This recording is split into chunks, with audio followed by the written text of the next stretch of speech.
Today we continue to look at upgrading each of the precons from Battle for Baldur's Gate. I'll be doing videos on all 4 Commander videos, but today's will be on the new Orzhov deck, Party Time. If you want to be notified when those new Commander videos post, be sure to click the subscribe button and ring the bell to be notified of all new videos coming out.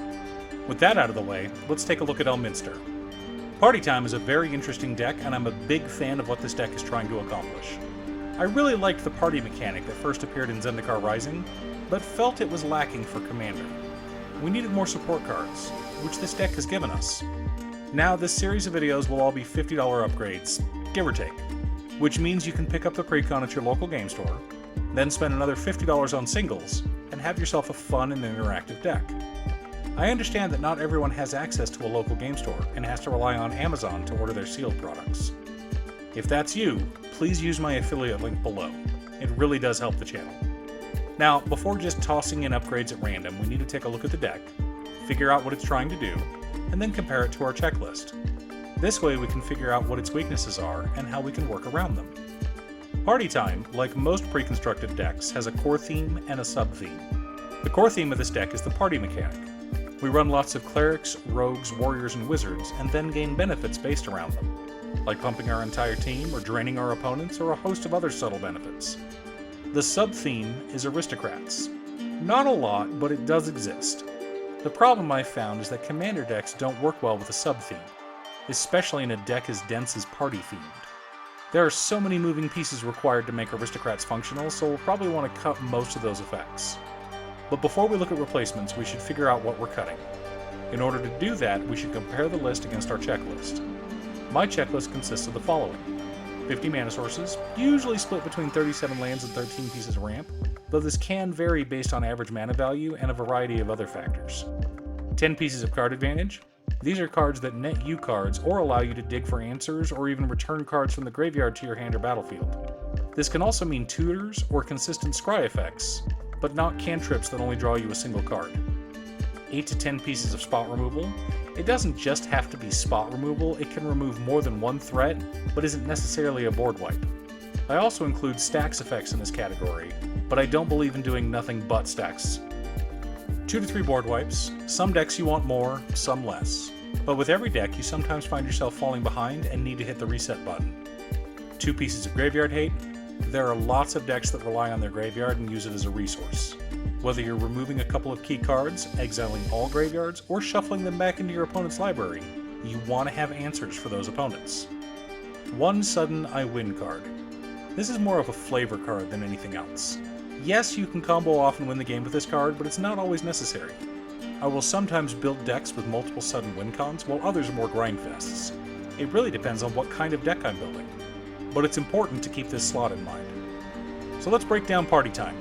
45 mana sources, 37 lands, but only 8 pieces of ramp, so this area needs work. 21 pieces of card advantage. 4 board wipes, a little heavy for such a creature-focused deck, but 2 of them leave most of our creatures alive. 10 pieces of interaction, but most of it is protection and not spot removal. 1 piece of graveyard hate, no sudden I win cards. As you can see, Party Time needs some upgrades, but is pretty good out of the box. We could use a bit more spot removal, some more graveyard hate, and a bit of mana ramp. So to start, we're going to replace Zulaport Cutthroat with Anguished Unmaking. Butcher of Malakir is cute, but we're not a sacrifice deck, so we'll swap it for Authority of the Consuls. Magus of Balance is easily our worst board wipe, so we'll be replacing it with Farewell, which will serve as our second piece of graveyard hate. High Priest of Penance is one of the cards that looks good on paper, but never works the way you want it to, so we'll remove it and put it in a card that can win us games, Bolas's Citadel. The other thing we need to fix is mana ramp. So since I'm not really sold on multi-class Baldric, we'll replace it with Mind Stone.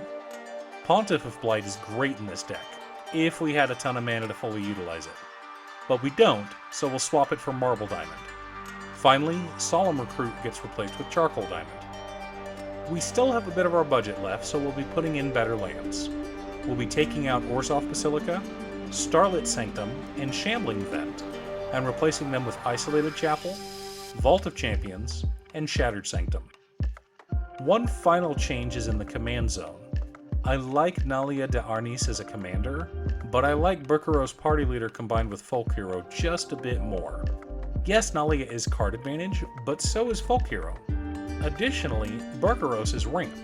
So with this setup, you get both ramp and card advantage in your command zone. A winning combination. So how does our new deck compare to our checklist? 49 mana sources. Still a little short, but we've lowered the mana value for the deck by a bit, so it should be fine. 22 pieces of card advantage. Not just card draw, but quite a bit of graveyard recursion in this deck. 12 pieces of interaction, including some good stacks and better spot removal. 4 board wipes, a little heavy, but most of them leave our board alone. 2 pieces of graveyard hate, and 1 Sudden I Win card in Bolas' Citadel. So the deck checks all the boxes and is only $100 to pick up, not counting sleeves in a box, of course. If you pick up this deck, please let me know in the comments. I want to hear your stories, or about what you added to your version of Party Time. Thanks for tuning in. Once again, a huge shout out to my editor Cute Stuff. I couldn't make these videos without her. If you'd like to hire her to edit your own videos, there's a link to her Fiverr page below. Please like and subscribe for more Commander content, or you can click here for more deck tech videos. I've also started a Patreon. You can go to patreon.com/Danon or click the link in the description below. Again, thanks for tuning in, and I'll see you all again next time on Commander by Danon.